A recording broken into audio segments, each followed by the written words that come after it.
much, say, Hillary and Obama have changed their tune from prior speeches where they were hard-nosed about not letting in anyone who's a criminal into the country, having secure borders, all that stuff.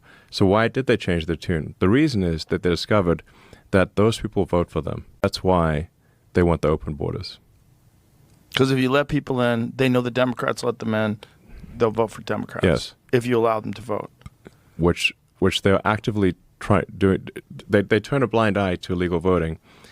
Well, California literally doesn't allow you to show your license. California and New York have made it illegal to show your photo ID when voting. Effectively, they've made it impossible to prove fraud. Impossible. They've essentially legalized fraudulent voting in California and New York and many other parts of the country. There's no rational explanation that I've ever seen anyone give as to why that would be the policy, unless you were trying to just allow people to vote illegally, because there's no other reason. The same people who are demanding that you have a vaccine passport are the same ones saying you need no ID to vote. Flashback. If you're a criminal, you'll be deported. If you plan to enter the U.S. illegally, your chances of getting caught and sent back just went up. The actions I'm taking are not only lawful, they're the kinds of actions taken by every single Republican president and every single Democratic president for the past half century. I think we got to have tough conditions, tell people to come out of the shadows. If they've committed a crime, deport them. No questions asked, they're gone. All Americans, not only in the states most heavily affected, but in every place in this country, are rightly disturbed by the large numbers of illegal aliens entering our country. The jobs they hold might otherwise be held by citizens or legal immigrants. The public service they use impose burdens on our taxpayers. That's why our administration has moved aggressively to secure our borders more, by hiring a record number of new border guards, by deporting twice as many criminal aliens as ever before, by cracking down on illegal hiring, by barring welfare benefits to illegal aliens. In the budget I will present to you, we will try to do more to speed the deportation of illegal aliens who are arrested for crimes, to better identify illegal aliens in the workplace as recommended by the commission headed by former Congresswoman Barbara Jordan.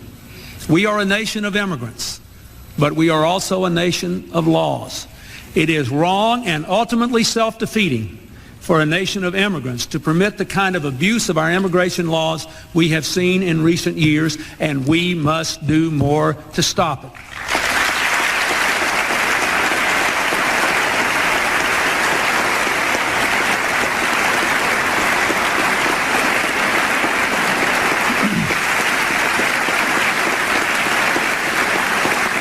I am a former Democrat who walked away from the plantation of the Democratic Party. I'm extremely happy that I escaped the Democratic plantation, the socialist, communist, Democratic plantation that I was trapped on, because when I started voting at the age of 18, I asked my parents what to vote for and they told me Democrat, and so I voted Democrat because they told me to. Little did I know I was literally voting for communism.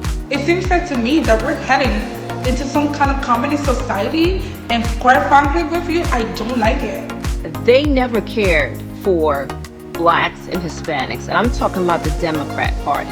The conversations that's been had behind the scenes has always been, hey, let's do a community giveaway, keep the blacks and Hispanics on a leash. Then I learned about wokes. That's a major red flag. And anyone who didn't comply would either have their life ruined, but they would be vilified on the internet just for saying no and expressing boundaries. I realized where the LGBT community was beginning to really get out of hand. It was very, very difficult for me to jump on board with the chemical castration of our children. It is very well known that the Democrat Party, but the Democrats are actually the pro-slavery party.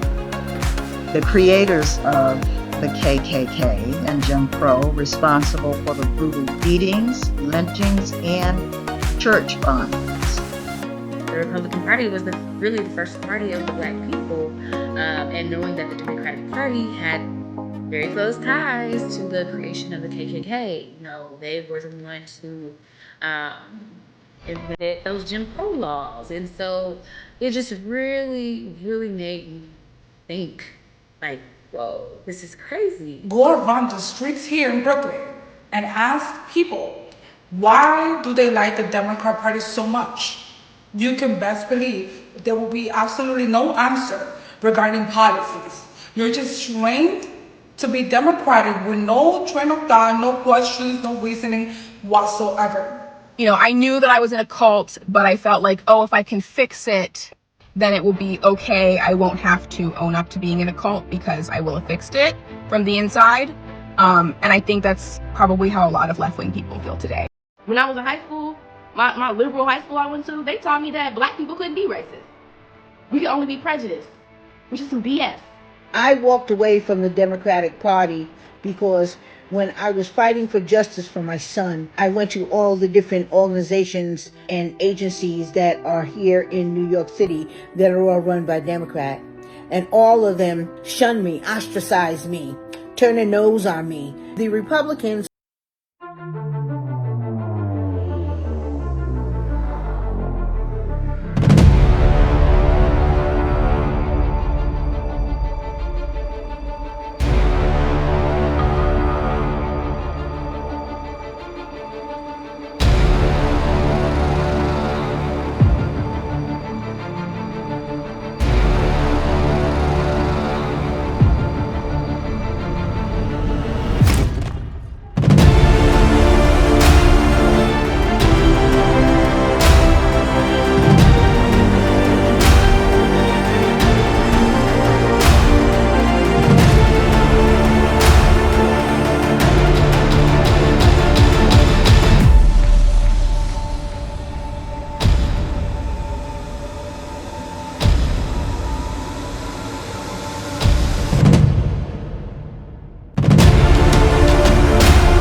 away from the Democratic Party.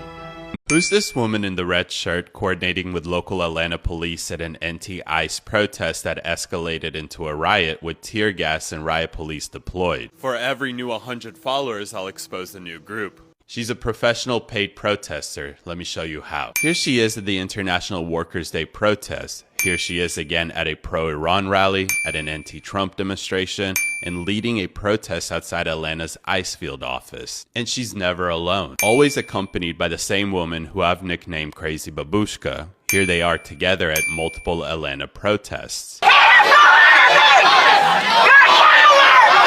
So here's footage of me asking them what group are they affiliated with. What does your shirt say? It says Party for Socialism and Liberation. I'm an organizer with the PSL. Okay. Liberation for what?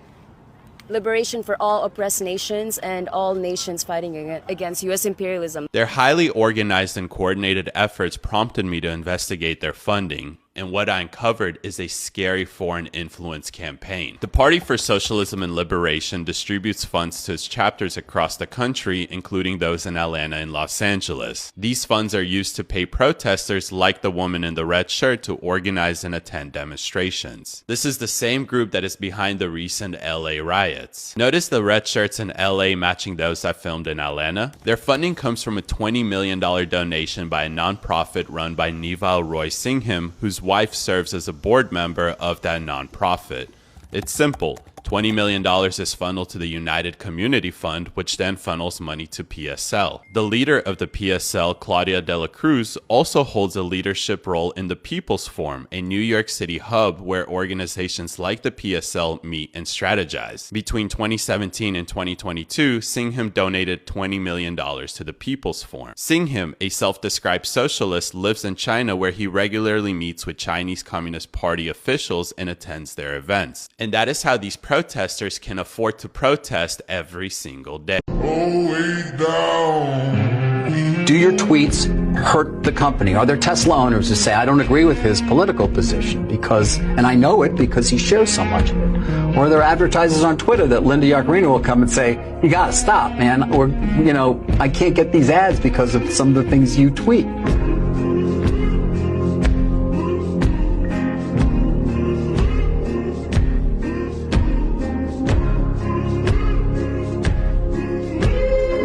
You know, I'm reminded of the scene in The Princess Bride. And he says, offer me money.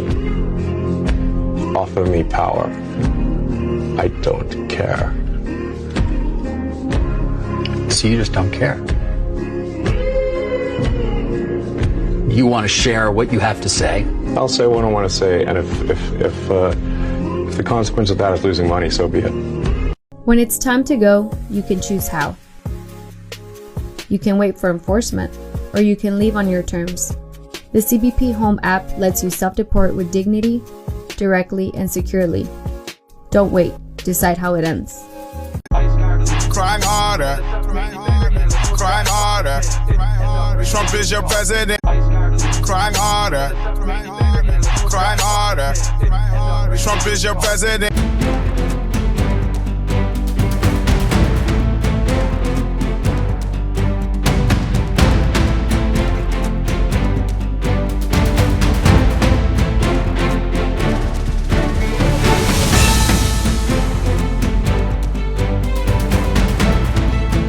On the 3 unfired casings read, "Hey fascist!" exclamation point, catch exclamation point. Do you think Donald Trump is a fascist? Yes, I do. No one has ever been more dangerous to this country than Donald Trump, and he is a fascist to his core. Hey, let me shut down the city!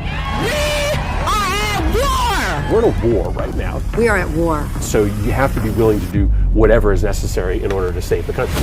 And that's why the gloves are off. Donald Trump and the MAGA Republicans represent an extremism that threatens the very foundations of our republic. And yes, there are many threats to democracy. We see it with these extreme candidates. I just don't even know why there aren't uprisings all over the country, and maybe there will be. You can only push people so far, and then they start to take matters into their own hands. What the American public want is for us to bring actual weapons to this bar fight. This is an actual fight. You know, this is literally call to arms. The MAGA movement is a threat. But Michelle says that, you know, when they go low, we go high. No. With all due respect, if they go low, we don't go high. When they go low, we kick them. We take them to the mud and choke them out. And make sure that they stay down. And you know what? Kick them when they're down, because they deserve it. Get up in the face of some Congress people. We are going to be in your face. We are going to be on your...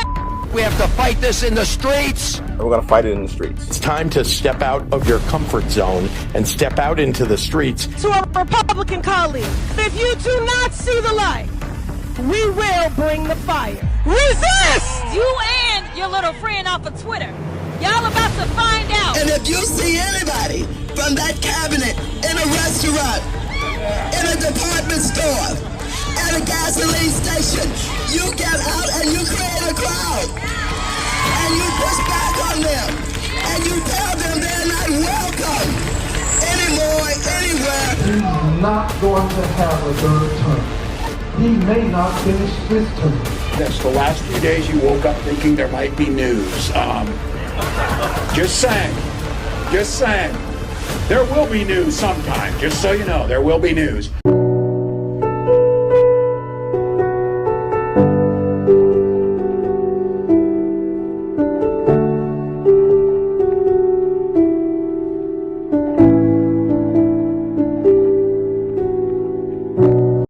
I want to be remembered for courage for my faith.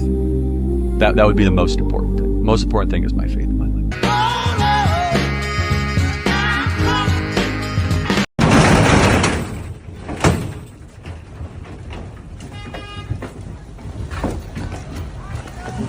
But if you're not happy in the U.S., if you're complaining all the time, very simply, you can leave. You can leave right now.